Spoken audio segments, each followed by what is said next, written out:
to see the brutality of military you face every day. Where is justice for Rohingya?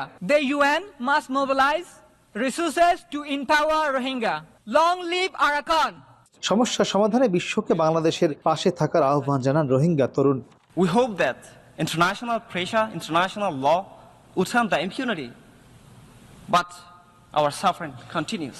The time to act is now. The lives of hundreds of thousands of Rohingya depend on the decision you make in this assembly. Rohingya সংকট নিয়ে আয়োজিত জাতিসংঘের উচ্চ পর্যায়ের প্রথমবারের মতো এত বড় পরিসরের সম্মেলনে অংশ নেন বিশ্বের বিভিন্ন দেশের শীর্ষ রাজনীতিবিদ, কূটনীতিক ও মানবাধিকার কর্মী। অনুষ্ঠানে কথা বলেন মিয়ানমার ও চীন সহ প্রায় 150 দেশের প্রতিনিধি। I thank Professor Muhammad Yunus, Chief Advisor of the Interim Government of Bangladesh, for his leadership and for his commitment to finding a lasting solution. Yet, despite enormous challenges, Bangladesh continues to host them, setting an example